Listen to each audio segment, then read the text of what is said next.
20 taong kong pinagbayaran sa kulungan ng kasalanang hindi ko ginawa. Pinagkaitan ninyo ako ng karapatang mamuhay kasama ang aking pamilya. Pinagdusahan ko ang bawat araw na sanhi ng kasamaan nyo. Ngayong nakalaya na ako, sisingilin ko kayo sa lahat ng hirap na pinagdaanan ko sa loob ng piitan. Pakiusap. Huwag mo akong patayin. Hindi ko gusto ng lahat ng nangyari. Bigyan mo pa ako ng pagkakataon na makabawi sa'yo. Makabawi saan? Akala mo ganun lang kadali ang lahat? Hindi na akong binatang tatanga-tanga na pinagkaisahan nyo noon. Ngayon sa pagbabalik ko, sisingilin ko kayo sa lahat ng atraso nyo sa akin. Hindi lang kayo mga kriminal, mga demonyo kayo! Kung hindi man nabigyan ng katarungan ng pagkamatay ng pamilya ni na Ma'am Eileen, ako mismo maglalagay ng batas sa aking mga kamay.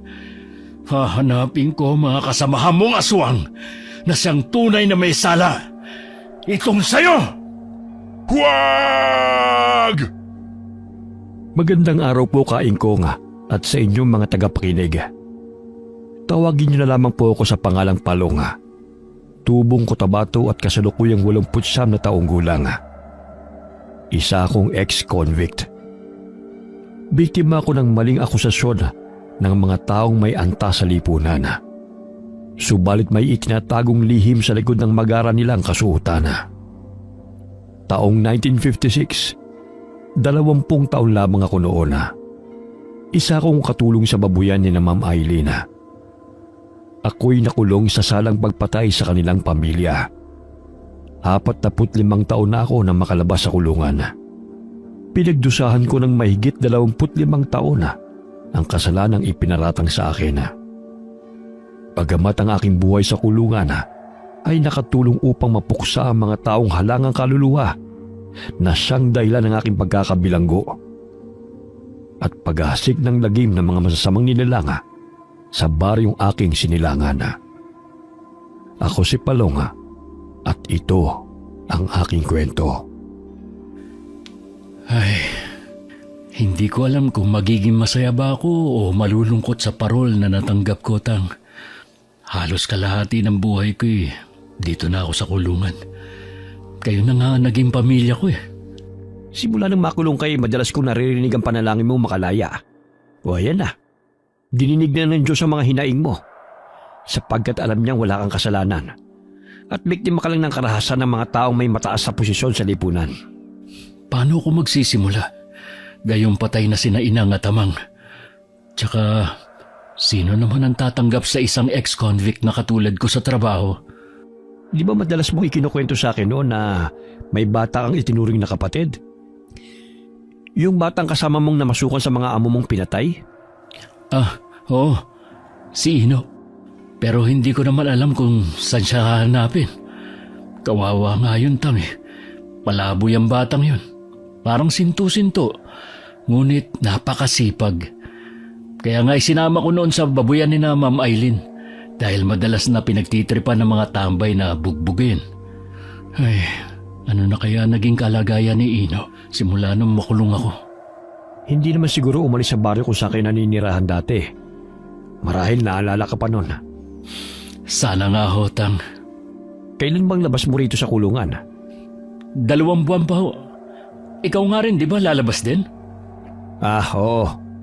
Mauna ka lang sa akin ng 5 buwan. Inaayos na rin naman ang paglaya ko dahil sa katandaan ko na rin kaya binigyan ako ng parola. Nako, labis kong pinagsisisihan ng pagpatay sa kalaguyan ng misis ko. Nararapat lang akong parusahan dahil nakagawa ko ng karumal-dumal na krimen. Pinairot kong galit ko, pero hindi katulad mo na pagbintangan lamang. Hahanapin ko po ang mga taong nasa likod ng pagkamatay ng aking mga amo. Hanggang ngayon, malinaw pa sa aking alaala kung paano nila paslangin sina Ma'am Eileen at Sir George. Hindi sila pangkaraniwang tao, Tatang Selmo, kundi parabang mga aswang sila. Sariwa pa sa aking alaala ang aking nasaksihan. May pumukpok sa aking ulo, kaya nawalan ako ng malay. Nang magising ako, nasa tabi na ako ni na Ma'am Eileen at Sir George na may hawak na itak at may mga pulis na sa aking paligid. Ayaw nilang maniwala na hindi ako ang salarin, kundi ang mismong pulis nang nagdiin sa akin sa kasalanang hindi ko namang ginawa. Matanda na rin siya ngayon. Hahanapin mo pa ba siya? Hindi magbabago ang isip ko, Tang. Hahanapin ko siya, pati ang kanya mga kasamahan. Marahil marami na rin silang nabiktima. Isa siyang aswang. Hindi ako nagkakamali. Kaso nga lang pinagtawanan lamang ako ng korte nang sinabi kong mga aswang ang may kagagawan ng krimen. Hindi pa rin naaalis sa aking isipan kung paano nila lapain ang katawan ng aking mga amo. Kitang-kita ko kung paano naging mabalasik ang kanilang itsura bago lantakan ng laman ni na Ma'am Eileen. Pinalabas nilang nakahit-hit ako ng pinagbabawal na gamot. Pero hindi yun totoo. Hindi rin totoong pinagnakawan ko ang aking mga amo. Dahil napakabait nila at itinuring nila kaming pamilya ni Ino. Mula noon magpahanggang ngayon, di pa rin nagbabago mga kwento mo, iho. Lumipas man ang mga taon, ngunit ang sakit na nararamdaman mo'y sariwa pa rin. Hindi ko sukat akalain na sa kabila ng paggawa ko ng tama, ay may mga taong nagluklok sa akin dito sa kulungan. Alam mo anak, lahat ng bagay may rason kung bakit nangyayari. Isa na siguro yung naramdaman ko ang pagiging ama sa pamamagitan ng presensya mo. Minsan kasi hindi ako nadalaw ng mga anak ko. Abis ang pangungulila ako sa kanila. Ngunit nung dumating ka, kahit pa paano naibsan yun. Salamat din po sa inyo, Tatang Selmo, dahil nariyan kayo para sa akin. Kaya't hindi ako ginagalaw ng mga siga dahil sa takot nila sa inyo. Matanda na ako, Palong. Aminado naman akong nung kabataan ko'y basagulero ko eh. Ngunit nung makulong ako, unti-unti nagbago ang pananaw ko sa buhay. Tumanda na lang ako na hindi man lang ako nabibisita ng mga kamag-anak ko dahil wala na akong silbi sa kanila. Magkaganon man, hihintayin ko kayo sa baryo. Sigurado naman may natira pang lupa na maaaring tira natin na pagmamayari ni na Inang. Sige, Palong. Ngunit gusto ko rin makita ang aking mga anak. 40 taon na akong nakakulong.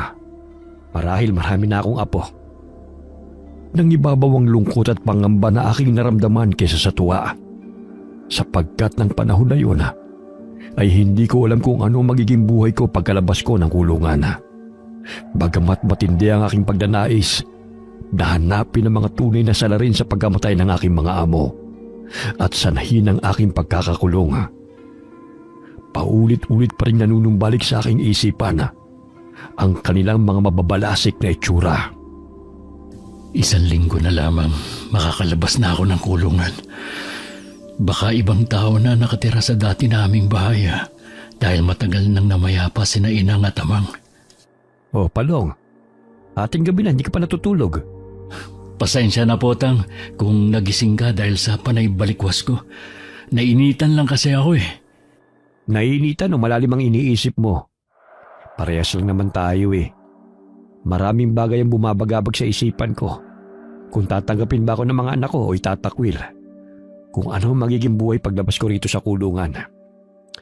Siguro nga baka hindi na ako kilala ng mga anak ko eh. Ay nako, talagang nasa huli ang pagsisisi anak. Huwag niyo sabihin yan, Tang. Alam kong naging mabuting ama rin kayo sa kanila kahit papano. Kaya lang, sinubok lang talaga ng pangyayari ang pasensya niyo. Kaya nagawa mo ang bagay na hindi mo naman gustong mangyari. Ay nako, talagang nasa huli ang pagsisisi anak. Sa loob ng maraming taon na magkasama kami ni Tatang Selmo, marami siyang itinuro sa akin Isa na roon ang paraan ng panggagamot at panghihilot niya sa tuwing kami nagkakasakit. Isa siyang tradisyonal na manggagamot at taga-Cotabato rin siya. Kaya't ang mga tattoo na iginuhit sa kanyang balat ay may iba't ibang ibig sabihin. Maging ako'y nahawa na rin sa kanya. Lahat kami magkakakos ay may tattoo sa katawan. Isa na rin sa libangan namin yun sa loob ng kulungan. Sumapit ang araw ng aking paglaya. Magkahalong lungkot at saya ang namutawi sa aming mga mukha. Saya dahil nagkaroon ng pag-asa ang bawat isa na makalaya. Sa gayon ay mabigyan ng pagkakataon na magbagong buhay at makasama ang pamilya. Lungkot sapagkat maaaring hindi na kami magkita-kita Kung mangyari man yon, ay laking pasasalamat ko na hindi sa loob ng kulungan. Ngunit sa mundong malaya kaming gawin ang aming kagustuhan. Hindi lahat ng nakakulong ay may kasalanan. Katulad ko na pinagbintangan lamang. Oh, mga kosa, magkita-kita tayo sa labas ha. Pangako, bibisitahin ko kayo at dadalan ng pagkain. Bantayan niyo lang si Tatang Selmo ha. Mag-iingat ka anak ha. Teka lang. Ito pala yung kwintas oh. Isuot mo yan. Tiyak na makakatulong yan sa'yo. Sakali makaharap mo yung tao o mga nilalang na hinahanap mo. Pero Tang, importante sa'yo to, di ba? Binigay pa to ng inyong ama. Sa'yo na yan. Wala naman ako mapagbibigyan yan eh.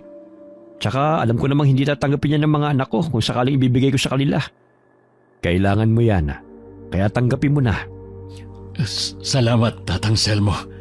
Hihintayin ko po ang paglaya nyo. Oh, mga kosa, alis na ako. Magpapakabait kayo rito ha. Pabuntong hininga kong iniabot sa bantay na pulis ang papel na hawak ko. Sa wakas, masisilayan ko na ang labas ng mundo nang walang nakapaligid na rehas. Maluha-luha akong naglakad palabas ng kulungan. Unang apa ko pa lamang sa labas ng tarangkahan ay halos humagulgol ako sa iyak dahil sa magkahalong emosyon na aking naramdaman. Ito na pala ang itsura ng mundo. Hindi ko akalain na makakalaya pa ako. Buong akala ko'y mabubulok na ako sa kulungan. Makikita ko pa kaya si Ino? Ano na kaya ang itsura niya ngayon? Sumakay ako ng bus patungo sa baryo namin. Wala akong dalang pera. Nakiusap na lamang ako sa driver. Bumaba ako sa sitio kung saan kami naninirahan. Naglakad-lakad ako hanggang sa matanong kong nagkakainitan ng dalawang tao. Aray! Aray naman, Ale! Gusto ko lang naman makinig sa radyo eh. Inaabangan ko lang naman kung sinong pumatay kay Emilio at Cynthia sa drama. Teka Ale, nasasaktan siya sa ginagawa mo. Maaring tigilan mo na ang paghahampas sa kanya ng walis? Napatigil ang babae sa paghahambalos ng walis sa lalaki nang sawayin ko. Hindi ko mawari na sa tuwing tinititigan ko ang lalaking wala sa tamang pag-iisip, ay naaalala ko si Ino. May malaking nunal siya sa pisngi, katulad sa dati kong kaibigan. Maraming salamat sa pagtatanggol mo sa akin ha. Alam mo, salbahin babae. Palagi niya akong hinahampas ng walis. Gusto ko lang naman makinig ng radyo eh. Kasi nasira ang baterya kong radyo. Pinapakinggan ko lang naman yung katatakutan. Aswang sila. Kinakain nila yung laman ng tao. Gaya ng ginawa ng aswang na kumain kina Ma'am Eileen noon. Ma'am Eileen? Kilala mo siya? Oo. Kaya lang patay na siya. Pinatay siya ng aswang. Kilala ko ang aswang. Hindi si Manong Palong, kundi yung totoong aswang. Nagkaroon ako ng pag-asa na makilala si Ino. Hindi pa man niya sinasabi ang kanyang pangalan, ramdam ko na siya ang taong hinahanap ko. Tumanda lang ang kanyang mukha. Nagbago ang boses, ngunit hindi ang kanyang pagkaisip bata. Anong pangalan mo? Ako si Ino. Ikaw? Ako si Palong. Palong? Kapangalan mo ang dati kong kaibigan. Si Manong Palong. Kaya lang bata pa siya. Ikaw, matanda na. Ikaw nga matanda na rin naman ah. Hindi ba tumatanda si Manong Palong mo? Hindi ko na kasi siya nakita eh. Huli ko siyang nakita nung dinampot siya ng mga pulis. Kawawa siya. Pero hindi siya ang pumatay sa pamilya ni Ma'am Eileen, kundi mga aswang. Mga mababangis ang kanilang muka. Parang mga hayop. Nakita mo ang aswang? Oo. Kaya lang, natakot ako. baka kainin nila ako. Tapos sasaktan katulad kay Manong Palong. Nagtago ako sa drum. Kaya hindi nila ako nakita. Saan ka ba nakatira, Ino? Kahit saan lang.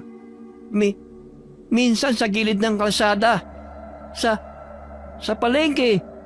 Sa gubat. Pero gusto ko malapit sa ilog. Doon kasi kami palagi ni Manong Palong naliligo noon eh. May kubo ko ron. Gusto mo makita? Sige, hindi ka na talaga nagbago. Doon kami sa ilog madalas napapagawi sa tuwing araw ng linggo. Kasama namin ang mga pinsan kong sina Jono at Totoy sa paliligo. Walang masyadong pinagbago ang baryo. Maliban sa mga pamamahay na naroon at bagong mga mukha ng mga tao. Sa mahigit 20 taon kong pagkakakulong ay mistulang naging dayo ko sa sarili kong bayan. Nakasalubong ko ang pinsan kong si Rona sa daan at agad ko siyang nakilala. Laking gulat niya na makitang nakalaya na ako. Malamlam ang kanyang mga mata na niyakap niya ako at inanyayahan sa kanilang bahay sa bundok. Rona? Ikaw ba si Rona? Oo. Ako to, si Palong, ang pinsan mo. Mabuti naman nakalaya ka na. Halika muna sa bahay. Tamang-tama ubos na rin ng mga nilalako kong mga gulay. Teka! Magkakilala kayo ni Manang Rona? Bagong salta ka pa lang dito Pinsan ko siya. Naalala mo ba si Manong Palong mo? Ako yun. Tumanda lang. Totoo? Pero walang mga guhit sa balat si Manong Palong nung umalis eh. Sa pinuntahan kong lugar may mga mahusay gumuhit. Wala kasing papel kaya sa balat nila ginagawa. Ganun ba? Ikaw ba talaga si Manong Palong? Hindi ako makapaniwala na narito ka na. Hinay-hinay naman sa paglamutak sa mukha ko. Maya-maya magkapalit pa tayo eh. O Ino, saan ka na naman ba nanggaling? Nadaanan ko kanina lang si Lusing. Parang nanggagalaitay na naman yun sa galit eh. Bukang bibig niya ang pangalan mo. Ang sama ng ugali ng babaeng yun. Kesyo makikinig lang naman ako ng radyo eh. Pinalis ako. Takot daw ang anak niya sa akin. Di ko naman sasaktan Doon ka na lang kasi makinig ng radyo sa bahay. Huwag na kasing magpupumilit kung ayaw ka nilang mamalagi sa bakuran nila. Ikaw kasi ang kulit-kulit mo eh. Buong akala ko'y wala na akong madadatnang pamilya. Subalit ang kasiyahan ni Ino nang mapagtanto na ako ang Manong Palong na matagal niyang hinihintay ay hindi ko inaasahan. Nawala ang pangamba na naramdaman ko dahil may taong naghihintay pa pala sa aking pagbabalik. Pumanaw na ang aking mga magulang at wala na roon ang nag-iisa kong kapatid. Sumama kami kay Rona sa bukid. Doon ikinuwento niya ang kahindik-hindik na patayang nangyayari sa baryo. Nakikita ko sila tuwing gabi. Ayaw maniwala ng mga tao sa akin. Sabi nila, may saldik daw ako sa utak. Hindi totoo yun. Sila ang pumatay kay Ma'am Eileen at Sir George. Noong isang araw, nakita kong lalaki. Oo, lalaki. Hinalukay niya yung tiyan ng babae. Tapos, kinuha niya yung laman. Muntik na niya akong mahuli. Pero tumakbo ako. Mabilis. Sobrang bilis. Kaya hindi niya ako naabutan. Totoo ba ang sinasabi mo? Oo. Matalim ang ngipin niya. May kutsilyo siyang panghiwa. Tsaka nakita ko may baril din siya. Insan, totoo ba ang sinasabi ni Ino? Oo. Noong una hindi ako naniniwala. Pero nang gabihin kami ni Berto sa pag-uwi galing palayan, hinabol kami ng 2 malahayop ang wangis. Sa takot namin tumakbo kami. 2 silang humahabol sa amin. Kaya lang bigla silang matras nang ilabas ni Berto ang karet na dala niya at kiniskis sa itak na dala ko. Akala ko'y tumigil na sila nang makulong ako. Marahil ang mga katulad nilang pumatay ka na, Sir George. Kaya't kailangan ko silang hanapin. Naniniwala akong hindi ikaw ang pumatay sa mga amo mo. Alam mo ba nung makulong ka, pansamantala lang natigil ang patayan. Matapos ka mahatulan, bumalik na naman ang patayan. Pero hinuhuli nila ang mga binata na pagkamalang mga rebelde. Pero alam kong hindi sila ang mga salarin dahil mga nangunguling lang sila. Lagim sa dilim. Madalas ko silang nakikita sa dilim. Kaya mag-iingat ka. Etong bawang, asin, tsaka may tanso kong patalim oh. Nakikita mo tong likod ko? Kinalmot niya yan. Gusto niya akong kainin. Pero ayaw ko. Kaya sinaksa ko siya ng patalim kong to. Tsaka dinuraan ko siya sa muka. Kaya binitiwan niya ako. Takot siya sa patalim ko. Ha ha ha ha. Totoo? Oo naman. Dumito ka na lang muna sa bahay, Palong. Alam ko namang wala kang matitirhan eh. Yung lupa na pinagtitirikan ng bahay niyo noon, binenta ng kapatid mong si Auring. Natakot na dito kaya doon na sila sa Iloilo nakatira. Kasama ang asawa at mga anak niya. Nakakahiya naman sa inyo, Insan. Kung pwede sana gagawa na lang ako ng maliit na kubo. Kahit dyan lang banda sa ilog. Wala namang problema. Hindi ka na iba sa amin. Kami na lang naman ni Berto ang malapit mong kamag-anak eh. Mamaya nandito na sila ni Ramon, panganay naming anak. Mabuti pa kayo nagkapamilya. Samantalang ako'y tumandang binata na. Oh, nandyan na pala sila eh. Tamang-tama, maluluto na tong sinaing at paksiw. Dito ka na lang din kumain, Ino. Mamaya-maya kung san-san ka na naman mapadpad eh. Madalas ba si Ino rito? Paminsan-minsan. Tinutulungan niya si Berto sa palayan kapag sinipag. Basta't libre ang pagkain, ayos na sa kanya. Tinataboy kasi siya ng mga tao eh. Pero mabait naman siya kung maayos ang trato sa kanya. Hindi ko alam kung saan o paano ako magsisimula. Huwag kang mag-alala, Palong. Bukas ang aming tahanan para sa'yo. Tsaka, maaari ka namang magtrabaho sa palayan. Kasama ni na Ramon at Berto. Salamat, Insan.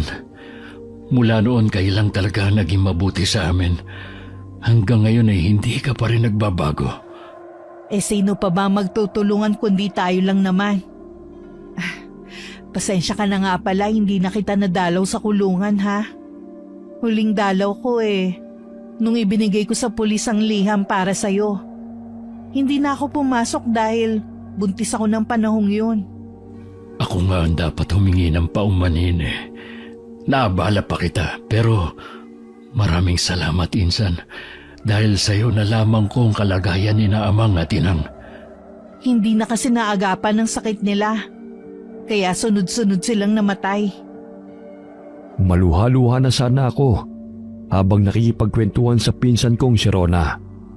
Ngunit bahagya akong napatawa nang mapansin si Ino na seryosong nakatunga nga sa aming dalawa at palipat-lipat ang tingin habang nangungulangot. Psst! Uy! Baka mapanis yan! Ha? Ang alin? Yang kulangot mo! Hindi ka talaga nagbago, Ino. Parehong-pareho ka pa rin nung bata ka. Mahilig makinig sa usapan ng mga tao habang nangungulangot. Pasensya na, Manong. At saan ka pupunta? Maghuhugas ng kamay. Kakain na oh. Naghahain na kasi si Manang Rona. Ikaw talaga, Ino. Basta pagkain ang bilis-bilis mo. Ilang sandali iniluwan ng pintuan si Berto at ang panganay niyang anak na si Ramona. Hindi ko sukat akalain na maging siya ay masaya nang ako'y nakalaya na. Magkasintahan pa lang sila noon ni Rona nang ako'y makulong. O sige, mag-usap na muna kayo riyan. Gigisingin ko lang si Beth. Nakatulog yata ang batang yun eh. Unang hapunan ko kasama ang pamilya ng aking pinsana. Unang araw ng aking paglaya. Ngunit sumagi sa aking isipan ng mga kasamaan ko sa kulungan habang kami naghahapunan. Lalo na si Tatang Selmo. Maraming salamat sa pagtanggap niyo sa akin. Hindi ko makakalimutan ang araw na ito. Sige na, kumain ka lang ng kumain. Marami pang ulam sa kaserola. Huwag ka na mahiya, Palong. Ako, Manang. Gusto ko pang kumain. Hindi ako nahiya kasi gutom ako. O sige na, kumuha ka lang doon. May mga tao pa bang napapadaan dito sa ganitong oras?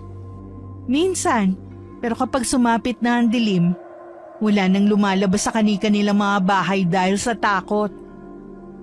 Ilang sandali bahagyang napatigil sa pagkain si Berto at tumayo mula sa kanyang inuupo ang silya.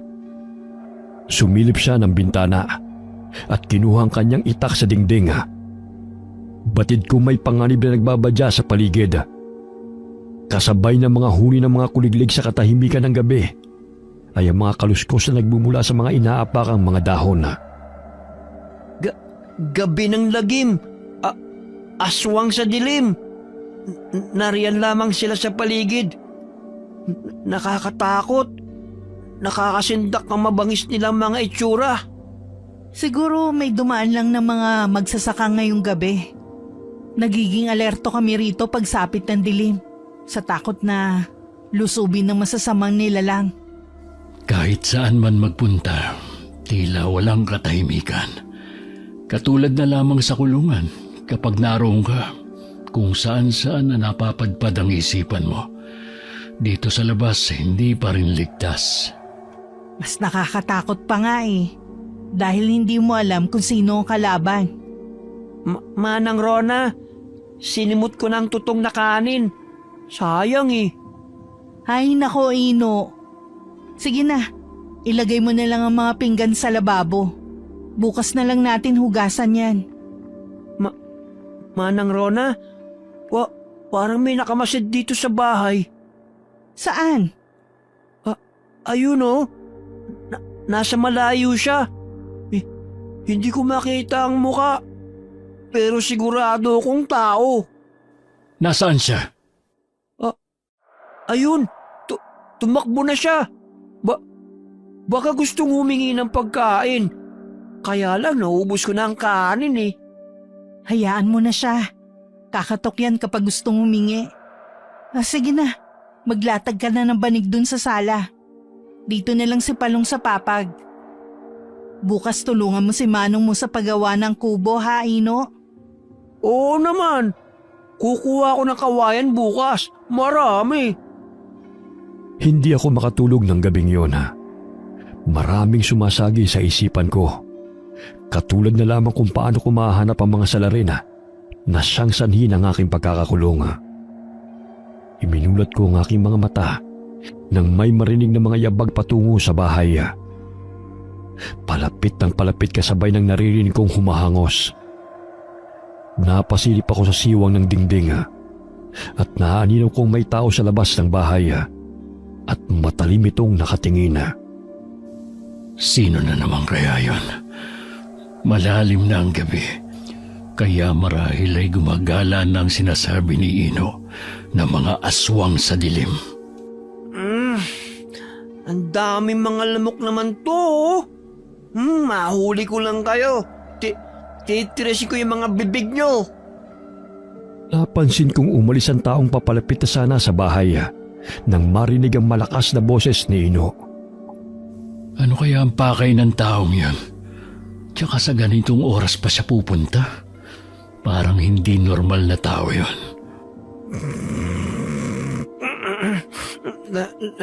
Lagim sa dilim.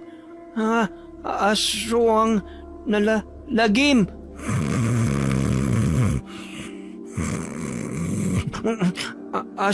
Aswang na lagim. Ang dilim. Ay Ay, grabe naman tong si Ino. Ang ingay matulog. Nagsasalita habang nakapikit. Hoy Ino, natutulog na ang mga tao. Ang ingay-ingay mo naman dyan. Pinilit ko na lamang na ipikit ang aking mga mata. Ngunit hindi pa rin naalis sa aking isipan ang taong nakita ko sa labas ng bahay ni Nerona hanggang ako'y nakatulog. Kinabukasan, nagising ako sa ingay ni Ino. Gutom na naman siya at nakikipagtalo kay Ramona. Oh, bakit parang masama ang gising mo, Ino? Ito kasing si Ramon eh. Ayaw kong ipagtimpla ng kape. Uy, bakit parang galit ka pa sa may-ari ng bahay? Dapat nga matuwa ka dahil pinatuloy ka nila. Ang damot-damot.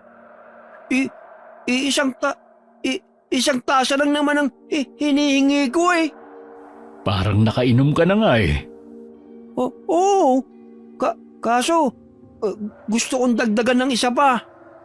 Naku, kaya naman pala ayaw kang bigyan eh. 2 tasa pa ang gusto mong inumin? Bitin eh. Sus, dahan-dahan lang sa kape. Mamaya nervyusin ka na niyan. Sige na nga. Kukuha na lang ako ng kawayan na gagawing kubo. Mamaya na nga lang ulit ako magkakape. Basta Ramon ha. Bigyan mo ako mamaya ha. Isip bata pa rin si Ino, kahit na 33 na ang kanyang edad. Padabog niyang tinungo ang lugar kung saan siya kukuha ng mga kawayan. Ilang sandali narinig kong sumigaw siya ng malakas na animoy na takot. Oh, ano kaya nangyari sa kanya? Tinubuan nga ng nerbyo sa katakawan sa kape. Puntahan mo nga siya, Palong. Baka kung napano na yun. Wah! May patay! Pinatay! May dugo! Ano ba nakita mo't bakit takot na takot ka riyan? Ang kalabaw kinain ng aswang. Wala nang laman. Grabe, wasakan siya ng kalabaw ah. Hindi normal na hayop ang lumapa sa kalabaw na yan. Diyos ko, ang kalabaw ni Berto. Halos nasimot na ang laman. Aswang! Oo, aswang ang pumatay. Nakita ko. Aswang din ang pumatay sa babae sa bukid. Katulad niyan, kinain ng laman. Ay nako, 3 buwan pa lang ang kalabaw na to eh.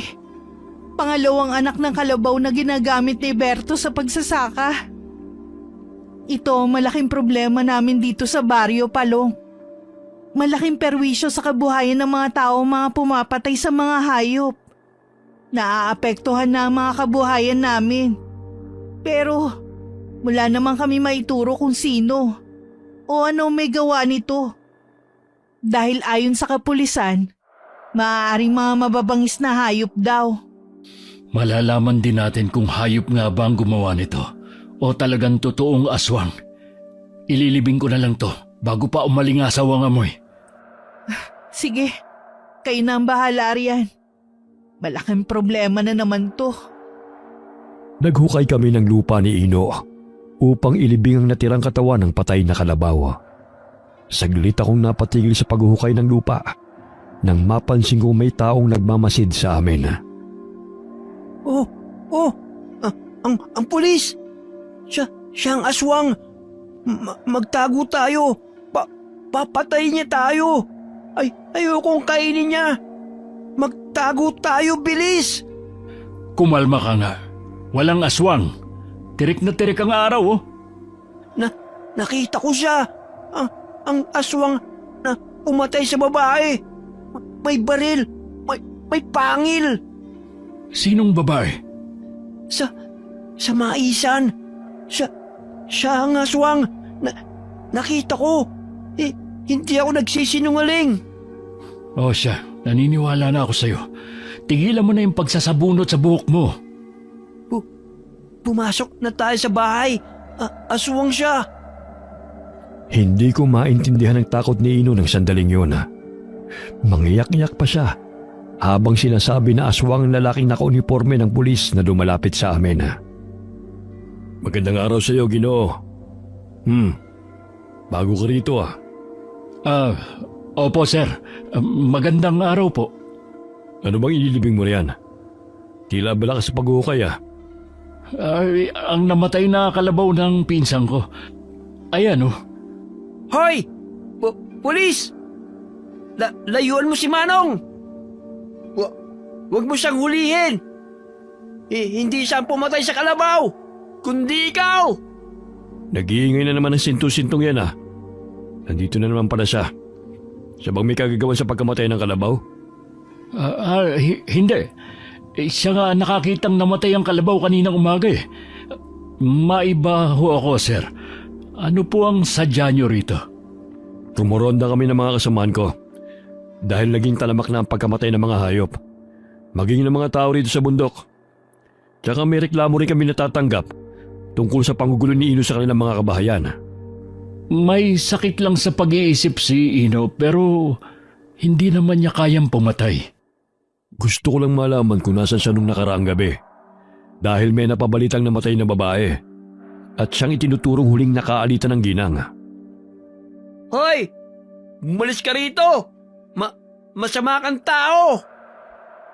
Ganun na lamang ang pagsigaw ni Ino nang makita ang matandang pulis.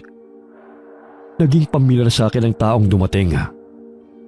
Napagtanto ko na siya si Milandro, ang pulis na siyang dumiin sa akin sa kaso. Lintik na baliw yan. Hoy! Tigilan mong pambabato ng kamati sa akin! Umalis ka na! Nakita kita! Nakita ko! Sa maisan! Ang babae, pinatay mo! Anong pinagsasabihin mo? Pulis ako! Hindi ako mamamatay tao! Mawalang galang na po, sir. Ano po ba ang maipaglilingkod namin sa inyo? Manang Rona! Huwag kang lumapit sa kanya! Mamaya lapain ka niya! May pagal siya! Aswang! Siya ang aswang! Wala talagang matinong kumakawala sa bibig mo, kundi ang ituro na ako ang aswang. Gusto ko lang malaman, Manang, kung nasa ng sintu-sintu na yan nung nakaraang gabi. Dahil may inireklamo sa amin na may natagpo ang namatay na babae at siya ang itinuturo na huling nakaalitan. 3 araw nang nakikituloy rito si Ino. Tsaka tumutulong yan kay Berto sa palayan. Kaya malabo po na si Ino may gawa ng pagpatay sa babae kung siya ang pinaghihinalaan mo. Tsaka takot yang pagalitan eh. Isang sigaw lang sa kanya umiiyak na yan. Naninigurado lang po kami dahil hindi malabong kaya rin niyang pumatay, lalo na't wala siya sa tamang pag-iisip. Naku sir, hindi po magandang basta-basta na lamang po kayong mamimintang ng walang matibay na ebidensya. Magsiyasat po muna kayo na maigi. Baka nagkukunwari lang ang tunay na may sala at ipapaako lamang sa mga inosente. Huwag kayong mag-alala. Hahanap ako ng matibay na ebidensya na siya makakapagturo sa tunay na pumapatay dito sa baryo. Bantayin niyo yung sintu-sintu niyo kasama. Baka nagwawala yan. Kapag nalaman ko nang gugulo siya sa mga tao, titiyakin ko na matutulog siya sa kulungan. Hoy! Ikaw ang dapat makulong! Ikaw ang pumapatay sa kanila! Isa pang sigaw mo, dadamputin na kita at kakalad ka rin patungong presinto. Pagpasensyahan niyo na po si Ino, sir. Isip bata siya eh. At wala sa tamang pag-iisip. Matalim na tumitig sa akin si Milandro. Animoy kinilatis ang buong pagkatao ko. Maya-maya'y umalis siya kasama ang 2 pulis. Siya na pala si Milandro. Kahit matanda na'y matikas pa rin ang kanyang katawan. Hindi ba siya ang dumiin sa'yo sa kaso? Ang angas-angas niya dito sa baryo. Tinatatakutan nga siya ng mga tao eh. Manong Palong, may alam ako. Ano yun, Ino? Huwag mong sabihin sa iba, ha? Nakita ko na may kasama siyang kumakain ng tao. Doon sa tuktok ng bundok. Doon nila dinadala pagkain nila. Ang babae sa maisan, nakita ko kiniladkad nila sa bundok. Bata, ang lalaki. Nako, Insan. Huwag mong paniwalaan ang lahat ng sinasabi ni Ino sa'yo. Minsan dahil sa nalilipasan ng gutom, kung ano-ano na ang kinikwento niya, na hindi naman kapanipaniwala. Tara na, Ino. Kumuha na lang tayo ng mga kawayan para makapag-umpisa na tayo sa paggawa ng kubo. Nailibing ko na ang patay na kalabaw. Tsaka hindi na tayo maaaring bumalik sa kubo na tinutuluyan mo dahil sira na yun. May parte sa isipan kong maaaring nagsisinungaling si Ino. Ngunit matapos namin kumuha ng mga kawayan ay sinabihan niya akong sumama sa maisana kung saan pinatay ng aswang ang babae na nakita niya. Mababanag ang takot sa kanyang mukha. May mga natuyong dugo rin sa mga dahon. Napagtanto kong hindi siya nagsisinungaling. Manong, hindi sila pulis. Ang totoong pulis patay na. Nakita ko. Pinatay sila ni Melandro at ng kasama niya. Anong ibig mong sabihin? Sa bundok, nakatira. Mga aswang sila. Sinuot nila yung damit ng mga pulis. Totoo ba yung sinasabi mo? Oo, nakita ko sila. Pinatay nila ang totoong pulis. Sumagi sa isipan ko na maaaring tama ang sinasabi ni Ino. Sapagkat naging sunod-sunuran ng dalawa sa lahat ng ipinag-uutos ni Melandro. Ang mga taga-baroy walang sapat na kaalaman tungkol sa mga taong nagtatrabaho sa gobyerno. Kaya't kung may napapagawi man roon katulad ng pulis o sundalo ay laking takot nila dahil sa pag-aakalang sila'y may nilalabag na batas at huhulihin sila. Nagtataka ako Kaingkong kung bakit imbis na sundalong nasa bundok ay may 3 kapulisan na rumoronda roon at si Melandro lamang ang pumupunta ng bayan. Ngunit ayon sa mga tao ay nagbabantay yun sa baryo dahil sa sunod-sunod na patayan na nagaganap. Sige na, umuwi na tayo para masimulan na natin ang kubo. Gutom na ako. Tiyak na nakapagluto na ng pananghalian si Manang Rona. Nagpaampon ka na talaga kay Rona, ha? Siya lang yung nagbibigay sa akin ng pagkain. Hindi niya ako pinapalo. Sige, tara na. Para makapagsimula na tayo sa gagawin nating kubo. Kain muna tayo. Humihilab ng tiyan ko eh. Oo na, kakain na tayo. Pero dapat tumulong din tayo sa kanila sa palayan para hindi naman nakakahiya sa kanila. Tumutulong ako kay Mang Berto sa pag-aabon at pag-aani.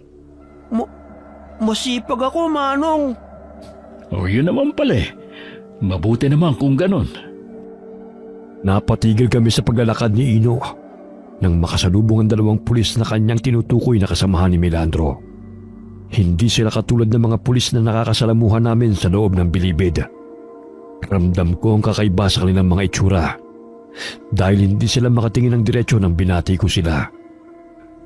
Maangas ang kanilang aura, ngunit hindi man lamang makatingin sa akin ng diretsyo. Bahagya rin silang umiwas nang mapansin ang suot kong medalyon na ibinigay ni Tatang Selmo. Nakita mo ba yun, Manong? Parang palagi silang galit. Tapos ang panghin ng kanilang amoy. Baka kilikili mo lang ang nasisingot mo.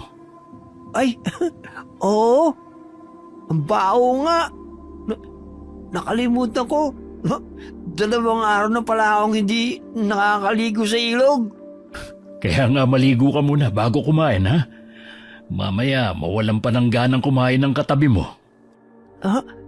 Sige. Manghihiram na lang ako ng sabong panglaba kay Manang Rona. Napalingon ako sa 2 taong nakasalubong namin. Napansin kong matalim nila akong tinatanaw habang lumalakad palayo. Natapos namin ni Ino ang kubo bago sumapit ang dilim. Gawa lamang naman ito sa nipa at kawayan. Ilang araw ang lumipas. Naging palaisipan sa akin ang mga sinabi ni Ino tungkol sa aswang at sa mga pulis. Kaya tuwing gabi lihim akong lumalabas ng kubo para hanapin ang sinasabi nilang naghahasik ng lagim sa baryo.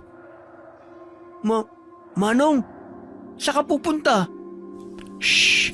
Huwag ka maingay. Magpapahangin lang ako sa labas ng bahay. May aswang sa paligid. Papatayin ka nila. Kaya nga huwag kang maingay para hindi nila ako mapatay. Gusto mo bang sumama sa akin? Ituro mo sa akin kung saan mo sila madalas nakikita. Sige po. Basta huwag kang lumika ng anumang ingay. Lahat ng sasabihin ko'y susundin mo. Nagkakaintindihan ba tayo, Ino?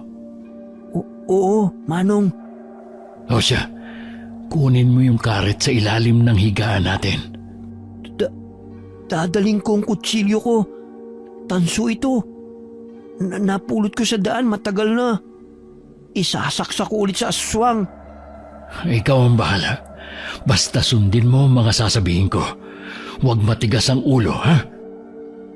Inuntahan namin ang lugar kung saan madalas nakikita ni Ino ang sinasabi niyang aswang. Malalim na ang gabi at tanging ang maliwanag na buwan ang nagsisilbing ilaw sa madilim na paligid. Layo-layo ang mga kabahayan, kaya malayang nakakapaghasik ng lagim ang mga masasamang nilalang sa kabundukan.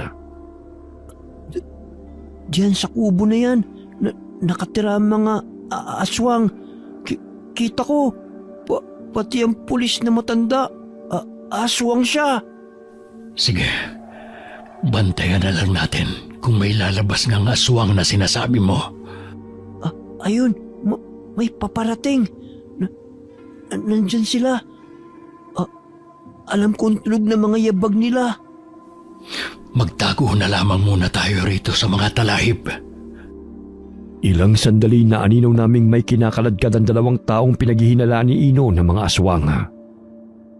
Laking gulat ko na pinagtatatadtad nila ang katawan ng taong dala nila. Kaya't nagkatinginan kami ni Ino. Maya-maya'y may umiyak na bata na naroon sa loob ng sako. May bata sa loob ng sako. Kailangan natin siya iligtas. Pero Manong, pakapatay nila tayo.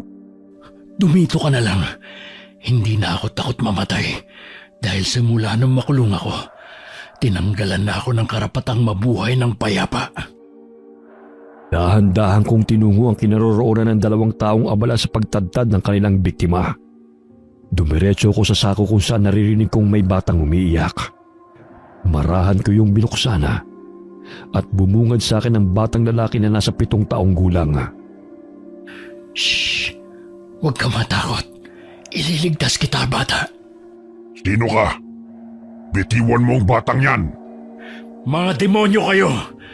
Imbis na kayo magtanggol sa mga tao, kayo pa mismo nag-aasik ng lagim dito sa baryo. At sino ka naman para pakialaman kami sa ginagawa namin? Bitiwan mo ang bata. Kung gusto mo pang tumagal ang buhay mo. Naalala ko mga wangis ninyong yan. Kayo ang pumatay sa mga alagang baboy at sa mag-asawang amo ko. Nakakasiguro kung kayo yon. Kung kami nga, ano naman ang gagawin mo? Hindi lang naman ang amo mo ang pinatay namin, kundi ang mga kapulisan, rebelde at mga residente dito sa kabundukan. Maging ikaw hindi na makakatakas pa. Pinaghandaan ko ang araw na makaharap kayong muli. Abay, matapang ka. Gusto mo ng sakit ng katawan? Wes, isusunod kitang tatadtarin. Lumundag ang lalaking aswang patungo sa aking harapan. Tulad ng sinabi ni Ino na hindi ito tunay na pulis, kundi isinuot lamang nito ang uniforme ng pulis na kanilang pinatay ilang buwan na ang nakakalipas. Sila ay mga aswang na kasamahan ni Melandro, na pulis na aswang na nanunungkulan sa gobyerno. Ino! Kunin mo yung bata! Iligtas mo siya! Bata?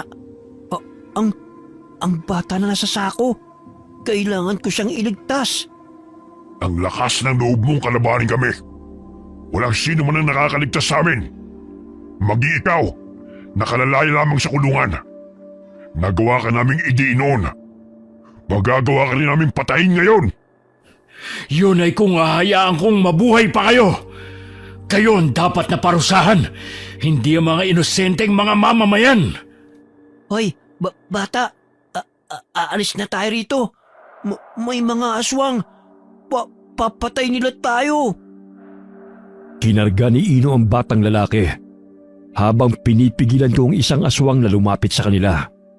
Ilang sandali hinabol sila ng kasamahan nitong aswang, kaya't nabahala ako sa kaligtasan ni na Ino at ng bata. Dahil sa aming pakikipagpambuno, nailapat ng aswang ang kanyang pisngi sa medalyon kong suot. Hindi ko mawari kung bakit pumalaw siya ng ubod lakas na animoy nasasaktan. Malakas niya akong itinulak upang makalayo ko sa kanya at napasa po siya sa kanyang mukha. Ang medalyon ng pinuno ng orasyon! Ilayo mo sa akin yan! Babalikan kita! Takot sila sa medalyon. Animoy hinihigop nito ang kanyang lakas. Teka, parang aligaga siyang tumakbo. Kailangan ko siyang habulin bago pa siya tuluyang makalayo. Manong! Tulong! Tulong! Papatayin ako ng aswang! Si Ino, gustong sakmalin ng isa pang aswang. Naku, kailangan kong tulungan si Ino bago pa siya masaktan. Aray! Lumayo ka sa akin! Tumakbong palayo ang aswang na nakalaban ko, Kaing Kong. Dahil inuna kong tulungan si Ino sa aswang na dumadagan sa kanya. Tumutulo pa ang malalagkit nitong laway sa mukha ng aking kaibigan. Ganun na lamang ang kanilang pagdanasa sa sariwang dugot laman ng tao. Kinuha ko ang karet na nakasukbit sa aking tagiliran at walang pagdadalawang isip na itinarak yun sa kanyang leeg.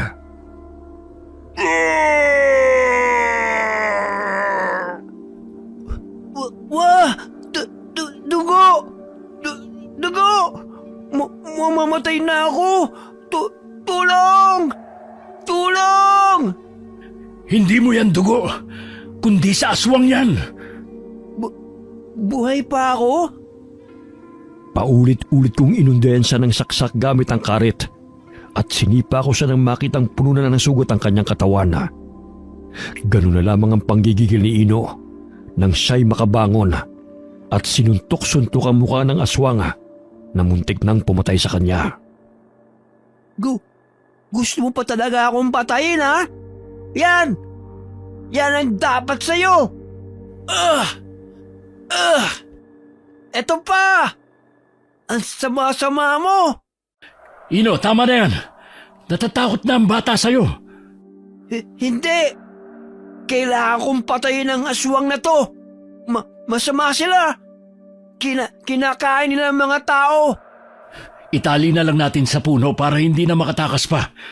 Hindi na yan sisikatan pa ng araw at mamamatay na rin siya dahil sa lalim ng natamo niya mga sugat. Aswang siya! Hindi siya totoong pulis! Pinatay nila ang totoong pulis! Nakita ko, Manong! Pinatay nila ang pulis! Oo na, naniniwala na ako sa'yo. Kumalma ka na at buhatin mo na ang bata dahil nanginginig na siya sa takot. Ako na ang bahala sa aswang na ito. Nakatakas ang isa. Alam kong magsusumbong yun sa kanyang mga kasamahan.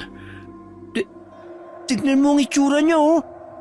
Nanlilisik ang kanyang mga mata at lumalabas ang kanyang mga pangil.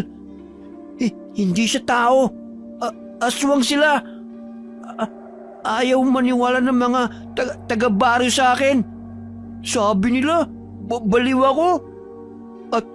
At hindi pulis ang pumapatay. Yan, oh. Tignan mo ang kanilang itsura. Hindi ka lang nila naiintindihan. Alam kong hindi tunay na pulis ang pumapatay, kundi ang nagkukunwaring pulis na mga katulad nila, nakasamahan ng tunay na pulis na si Milandro.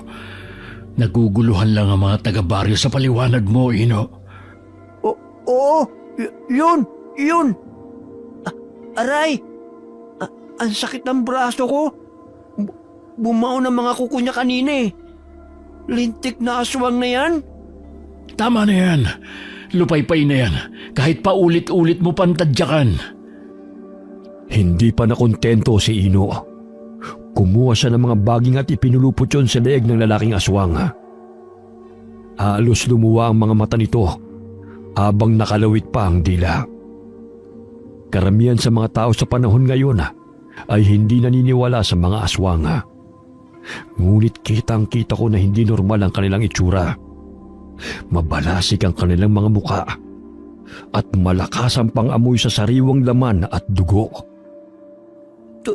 Tulungan na kita sa paggapo sa kanya, Manong. Marami akong nakuha mga baging, oh. Ako na lang ang bahala. Bantayan mo na lang ang bata. Baka bumalik pa ang kasama niyang aswang at tangayin pa ang batang yan.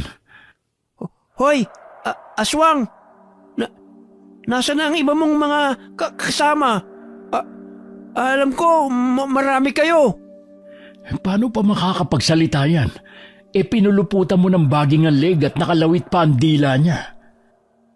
Dapat lang sa kanya yan. Dahil sinasaktan nila ako. Tignan mo ang kalmot sa likod ko. Silang may gawa nito, Manong. Oo na. Ilang beses mo na yung kwento sa akin eh. Ramdam kong may mga matang nakamasid sa amin na nagkukubli sa kadiliman. Naririnig ko pa ang bawat paghangos at yabag na naroon lamang sa paligid. Ngunit takot siyang lumapit sa amin. Magbubukang liwayway na nang kami makauwi at iniwan ang aswang na naghihingalong nakatali sa puno hanggang sa bawian siya ng buhay. Paano kung makita siya ng mga kasama niya? Mabuti na nga yun para magkaroon naman sila ng takot. Huwag ka mag-alala. Maghahanda tayo sa kanilang pagsalakay. Natatakot ako. Baka balikan nila tayo. Mas higit na matakot sila dahil alam na natin ang tunay nilang sikreto. Lalo na ng maangas na milandrong yun. Paano ang bata? Saan siya titira? Sa kubo muna natin. Kita mo namang takot na takot oh.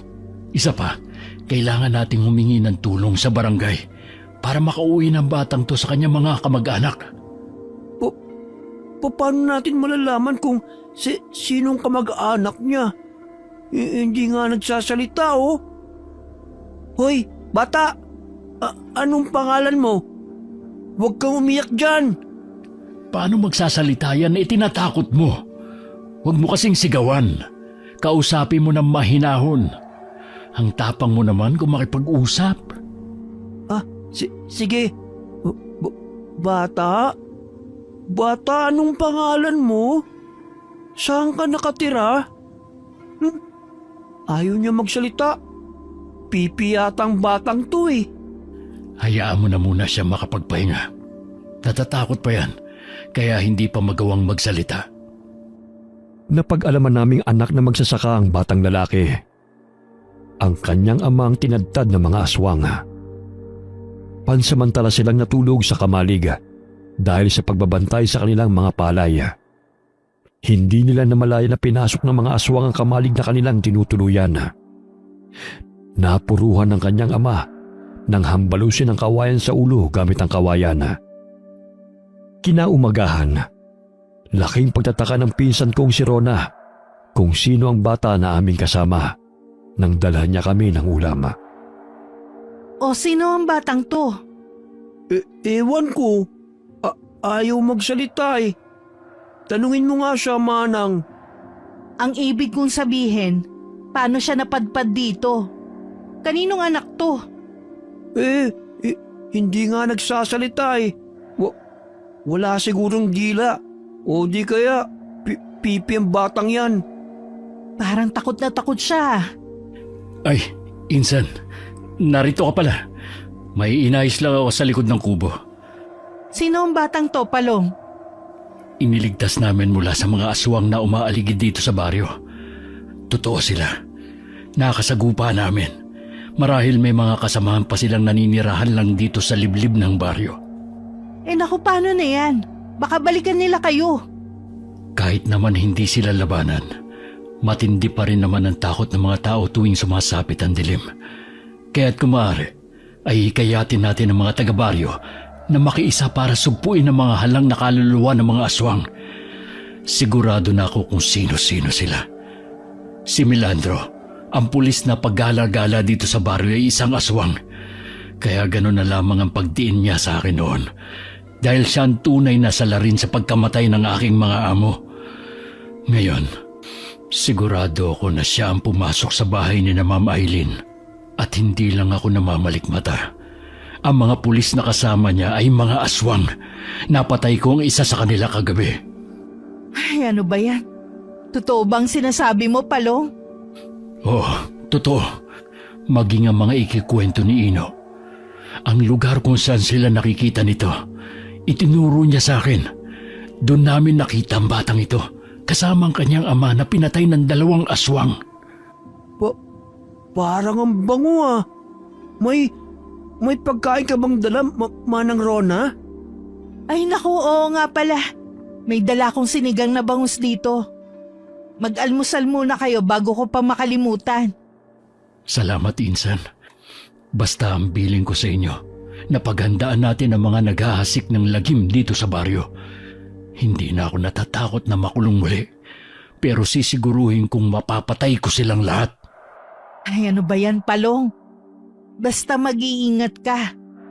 Lahat naman kami dito handa sa pagsugod ng mga kriminal na yon. Pero hindi ko inaasahang nakasagupa at nakaharap mo na ang isa sa kanila. Kitang-kita ng 2 mga mata ko. Mga aswang sila at sila ang mga kasakasama ni Milandro sa pagroronda dito sa baryo. Aswang din pala si Milandro. Kaya pala walang kriminal lang nahuhuli. Kung meron man, mga walang kamuwang-muwang ng mga residente. Hindi pa kami tapos sa pagkain ng umagahan ay naaaninaw ko mula sa bintana ang papalapit na si Milandro.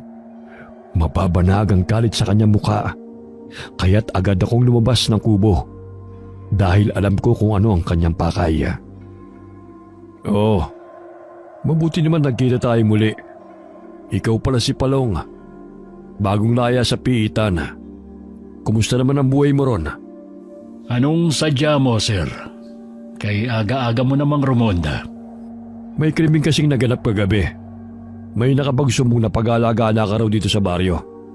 Sino naman po nagbigay sa iyo ng impormasyon na yan? Isang residente. Ngunit hindi ko maaaring sabihin siya kung sino. Dahil confidential ang bagay na yan. Ano po ba ang gustong ipahiwatig ng impormante mo? Gusto lamang kitang imbitahan sa estasyon ng pulisya. Hanggat wala kayong warrant o ebidensya na ipapakita sa akin, hindi ako sasama sa inyo. Tsaka maaaring napagkamalan lang ako ng impormante nyo. Lalo na't ex-convict ako. Tapos ako na agad ang ituturo? Hindi kaya yung nagsumbong sa inyo ay ang totoong salarin? Huwag tayo magpadalos-dalos sa pamimintang, sir. Dahil may nakapagsabi rin sa akin na ang naghahasik ng lagim dito sa baryo ay isang respetado at kinatatakutan ng mga tao. Hindi na nagpumilit pa si Milandro na isama ako sa estasyon ng pulisya. Dahil alam niya at alam ko rin kung sino ang impormante niya. Yung isang aswang na nakatakas at nakasagupa namin. Tila hindi maipinta ang mukha ni Milandro nang lisanin niya ang aming kinaroroonan. Ngunit batid kong hindi siya titigil hanggat hindi niya ako napapatay. Sapagkat unti-unti ko na natutuklasan ang kanyang lihim. Nangangambang lumabas ng kubo si Rona at tinanong ako kung anong pakay ng pulis. Anong kailangan ni Milandro? Bakit napapadalas ang pagpunta niya rito? Nagtatanong na may kasamang paghihinala.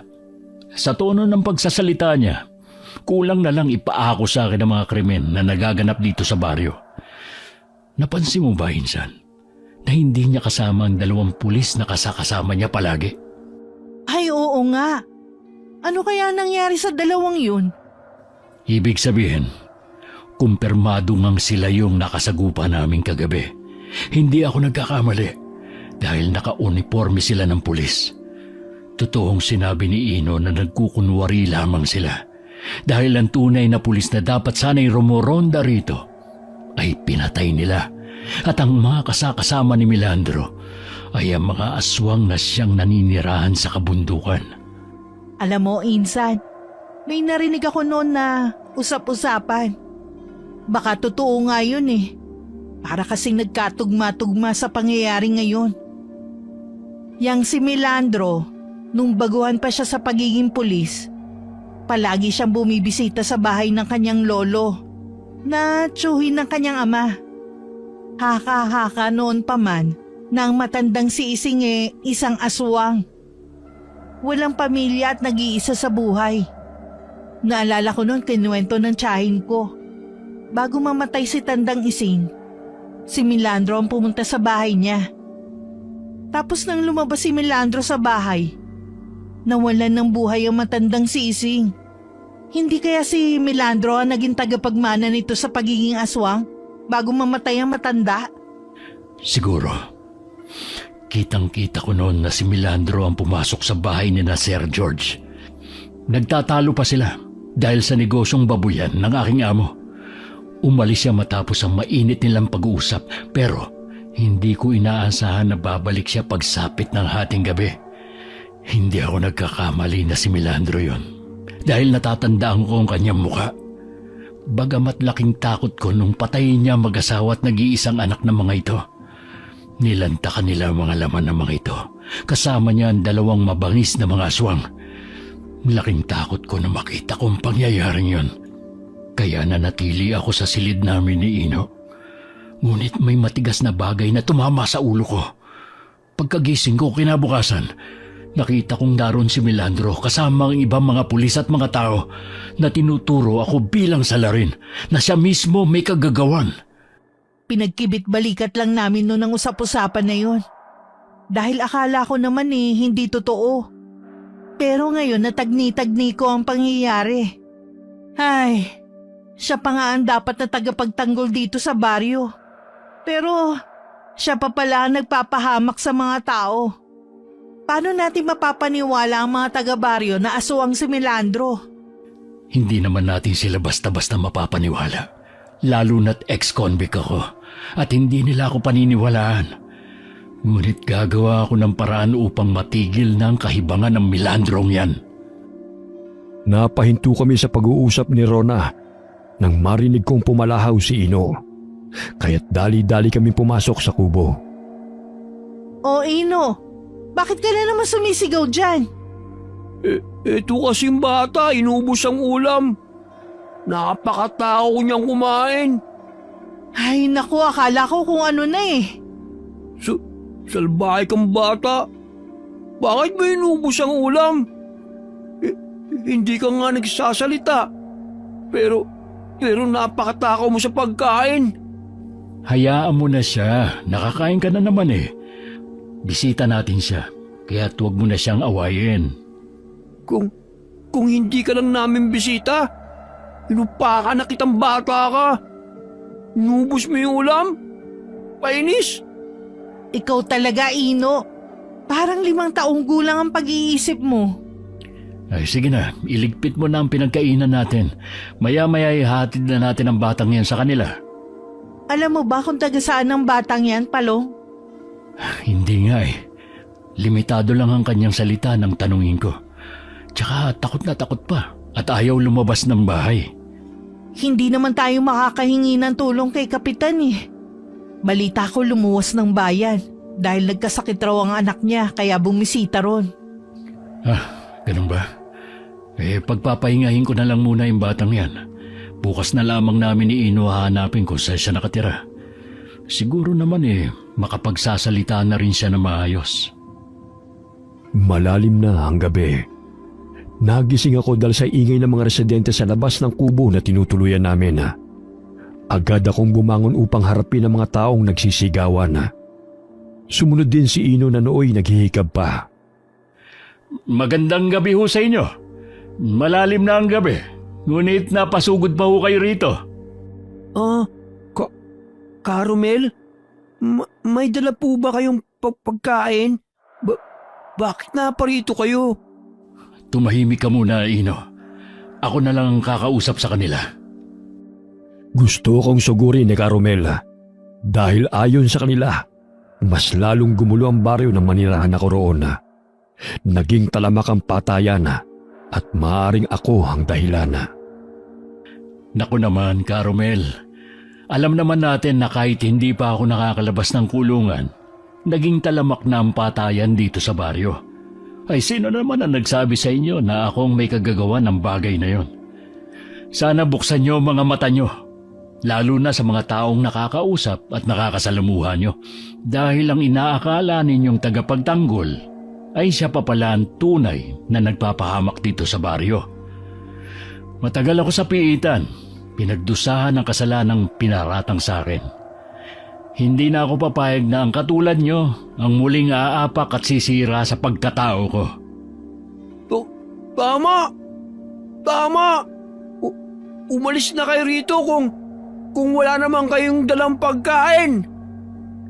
Sa di kalayuan naaaninaw ko si Melandro na nagkukubli sa likod ng puno.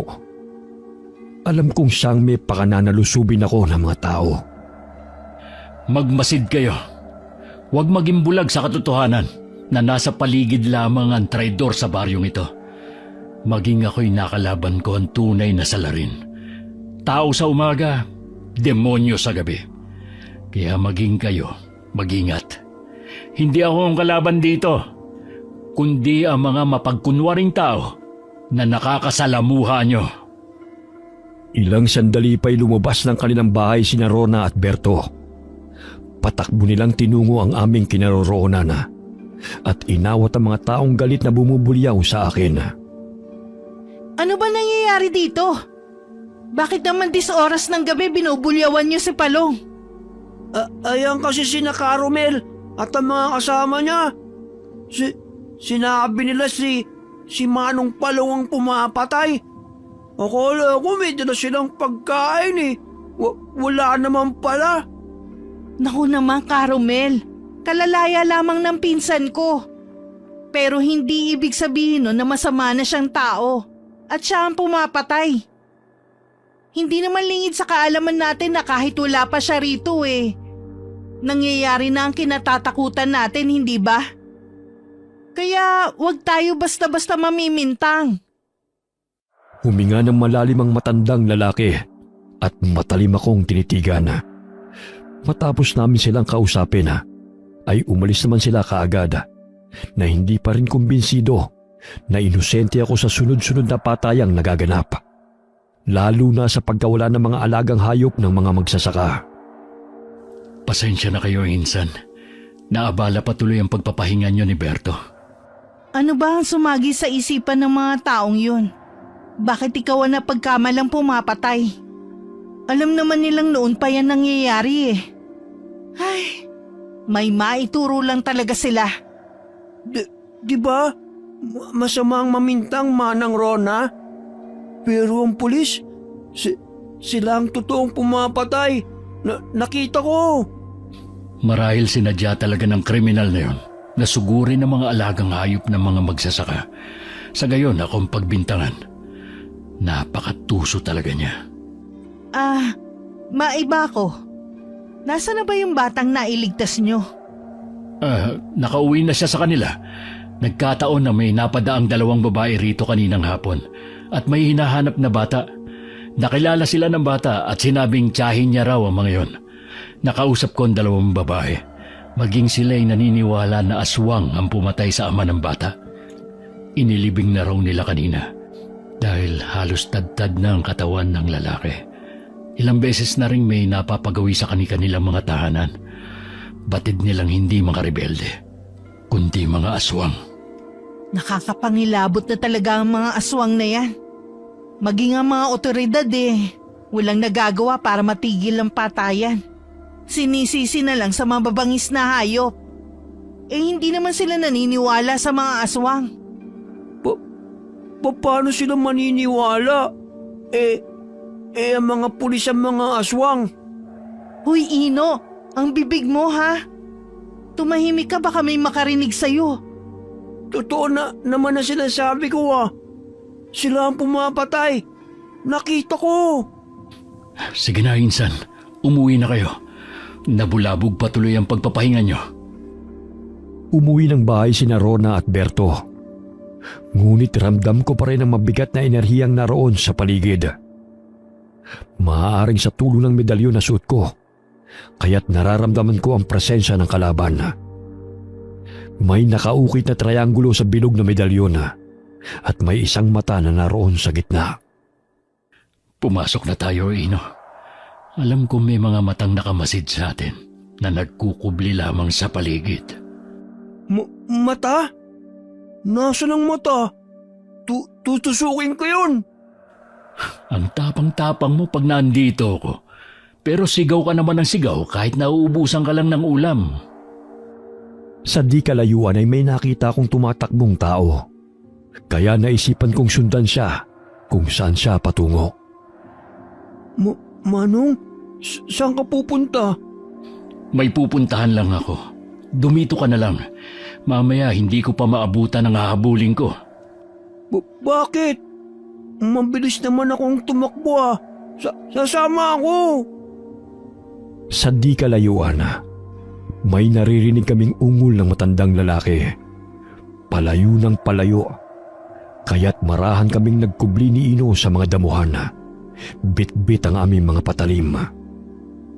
Malakas ang pakiramdam ko na may mga kalaban sa paligid. Hindi lang siya nag-iisa kundi marami sila. Kalaban? Mga aswang ba sila? Siguro. Ito ang nararamdaman ko noon nung makasagupa natin ang mga aswang sa bundok. May papatayin. Papatayin nila tayo. Ayun, nakikita mo ba yun? Parang si Milandro yun ah. Dumito ka na lang muna. Ako na lang ang susunod sa kanya. Sige. Nagkubli ako sa likod ng puno. Kitang-kita ko kung paano nanlisik ang mga mata ni Milandro habang kinukwelyuhan ng matandang lalaki. Ganun na lamang ang pagmamakaawa nito upang siya'y pakawalan na. Ngayon, sa pagkamatay mo, sisisihin na lang walang hiyang palong na yun. Sadyang napakapakialamero. Bukas na bukas, sisiguraduhin ko na kukuyugin siya ng mga taga-baro sa pagkamatay mo. Si Caromel yun ah.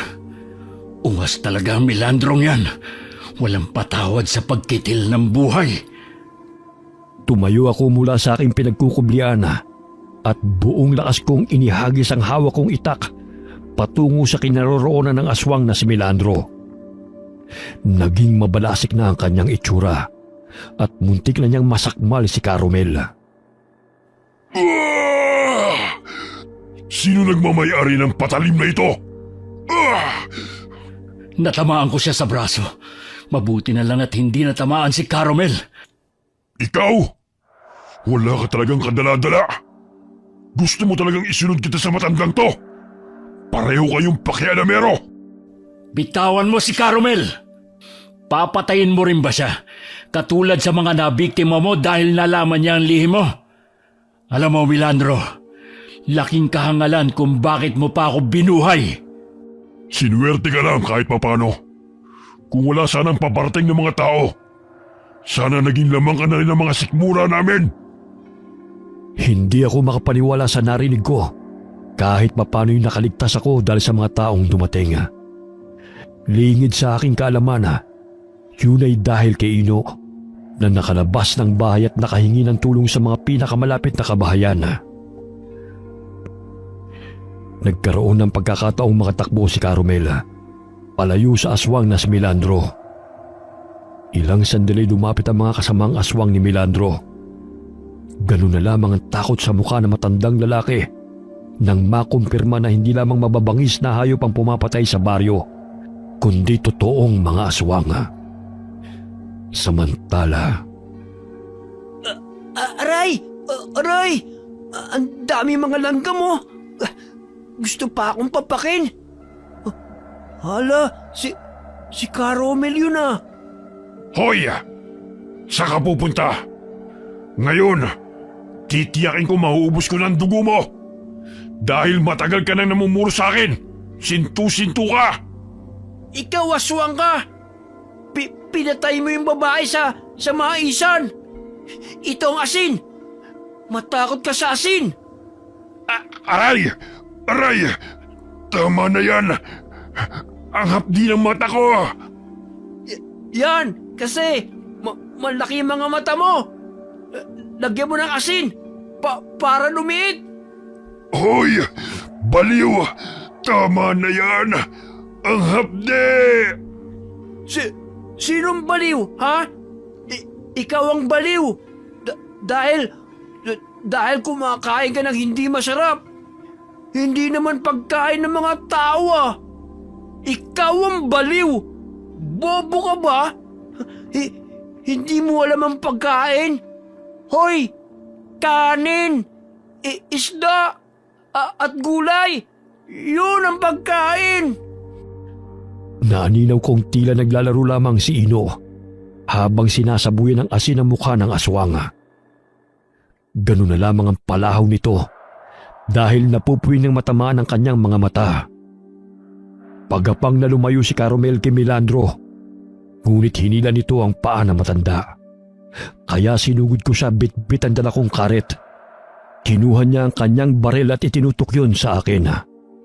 Mabuti na lamang mabilis akong nakailag nang iputok niya ang baril. Kahit papano sinuswerte ka pa rin. Ngunit sa pagkakataong ito, sisiguruhin kong susunduin ka na ng kamatayan. Ako ang batas sa baryong ito. At kayong mga tao ay mga alipin ko. Ginagamit mo ang kahinaan ng mga tao.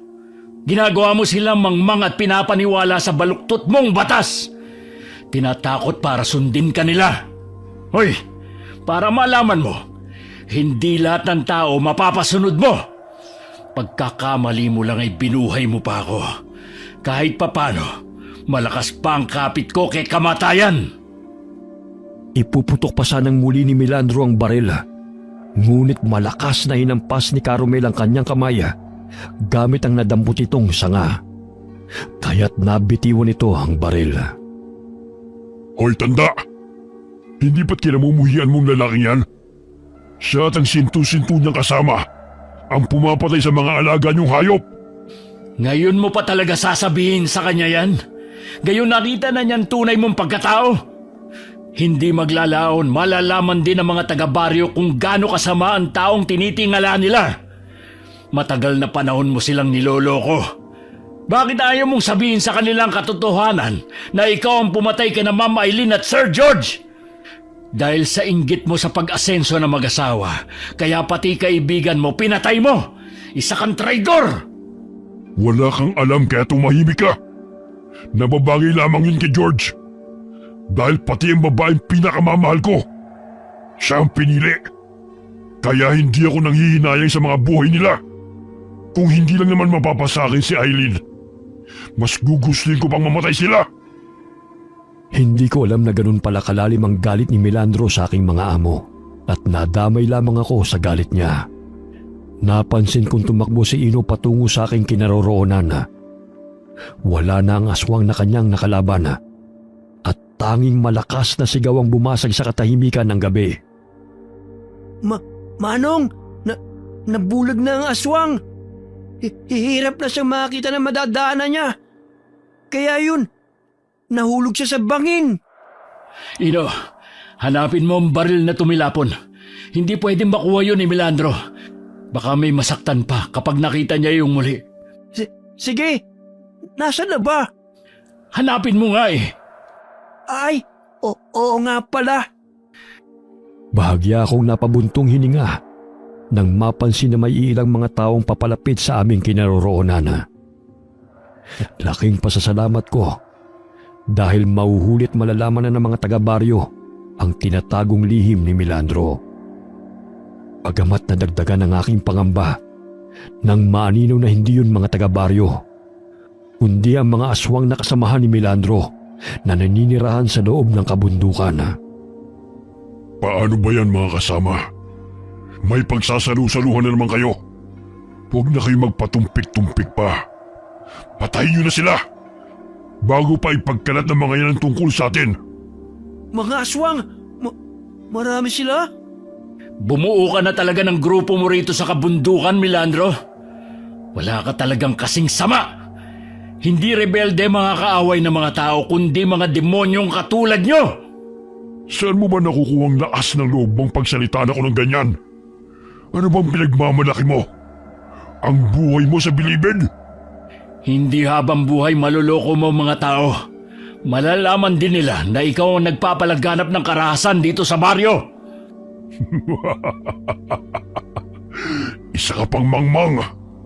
Paano pa nila malalaman kung sinimutan ng mga kasamaan ko ang dugot laman mo? Napansin kong may dinampot si Milandro. Wari ko'y naunahan niya si Ino na makita ang baril dahil naapakan niya na yon. Ilang sandali itinutok niya sa akin ang baril. Bago pa man ako nakailag ay nakalabit niya na ang gatilyo. Tinamaan ako sa dibdib kaya't tumilapon ako sa lakas ng impact. Hindi ka na paglalamayan bukas dahil walang ititira mga kasamaan ko sa bahagi ng katawan mo. Ay, ang sakit ng likod ko. Pero bakit wala akong tama ng bala? Huwag kang mag-alala, Sinto-Sinto, dahil isusunod kita. Umiiyak si Ino na nilapitan ako. Ngunit bumangon ako at napasa po sa aking dibdib. Sa tulong ng medalyon na aking suot ay doon lamang bumao ng bala at hindi ako tinamaan. Manong, gumising ka. Huwag kang mamatay. Ayoko mamatay ka. Shh! Hindi pa ako patay. Buhay ako, Ino. Ha? Paano nangyari yun? Basta huwag kang maingay. Sinenyasan ni Milandro ang kanyang mga kasamahan na lapitan kami upang patayin. Maging si Caromel ay natakot sa mga ito. Ngunit mahigpit kong hinawakan ng karet. Nang akmang lalapain na nila ako, ay bigla akong bumangon at isa-isa ko silang sinugod. Ino, labanan natin sila! Oo, Manong. Anong meron sa'yo? Bakit hindi ka namamatay? Sunod-sunod na pinaputok ng aswang na si Milandro ang baril dahil sa galit sa akin. Ngunit hinihila ko ang kanyang mga kasamahan na lumalapit sa akin. At sila itong ginagawa kong panangga sa mga balang pinapakaulan ng aswang na pulis. Hanggang sa maubos na nito ang bala. Hindi ko mawari ang kakaibang lakas na nananalaytay sa aking katawan, Kaingkong. Marahil dahil yon sa medalyon na aking suot na pagmamayari ng isang maalam na manggagamot na babaylan. Hoy, Milandro! Wala ka nang kawala pa! Isa kang hangal! Manong, may mga tao. Tutulungan nila tayo para mahuli ang mga aswang. Tatakas pa sana si Milandro, ngunit buong lakas kong inihagis ang karit na aking hawak patungo sa kanya. Bigla siyang bumulagta sa lupa nang bumaon sa kanyang batok ang matulis na dulo ng patalim.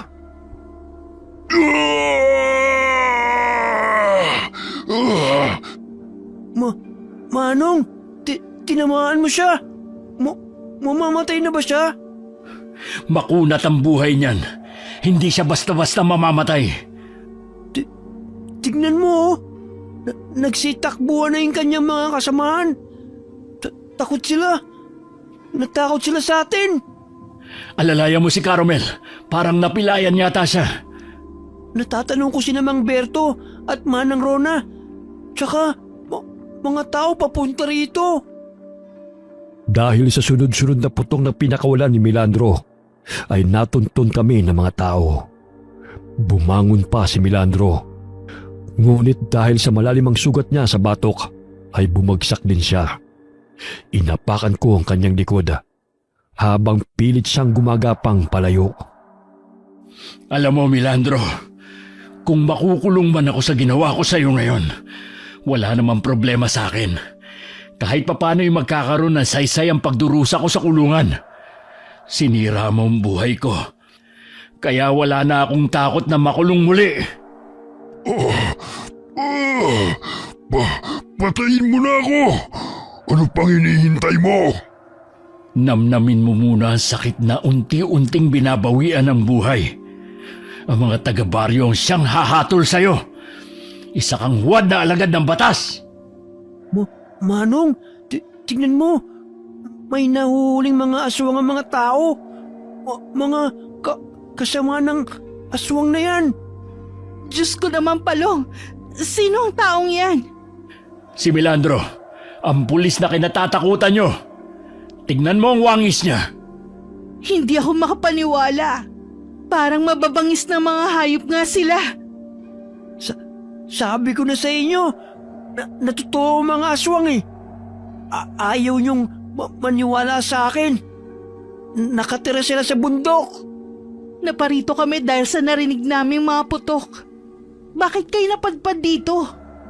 Dahil sinundan namin si Carmel na dinampot ni na Milandro upang patayin para ako ang pagkaamalan ng mga tao na pumatay sa kanya at kuyugin ng mga taga-baryo. Diyos ko, ano ba nangyayari? Bakit may ganitong mga kaganapan? Dinampot ng mga taga-baryo si Milandro kasama ang mga sugatang mga kasamahan niya. Itinali sila sa puno habang nag-aagaw buhay. Kinabukasan ay unti-unti silang nanghina dahil sa sugat na kanilang natamo. Ayon sa mga nakatatanda, kapag nasugatan mo ang pinaghihinalaan mong aswang, gumuhit ka ng krus sa lupa kung saan sila malapit. O di kaya'y puntahan mo sila sa kanilang bahay dahil tiyak ang kanilang kamatayan. Dahil naroon sila sa gubat, doon na namin isinagawa ni Ino ang paraang yun. Manong, bakit tayo gumuguhit ng krus sa lupa? Dahil ba walang papel? Kaya dito natin ginagawa yun? Gawin mo na lang ang sinasabi ko sa'yo. Malalaman mo rin yan mamaya. Sa gayon ay wala nang kawala mga aswang na ito. Sige, maliit pa o malaki ang iguguhit ko. Ikaw ang bahala. Eto, nilakihan ko.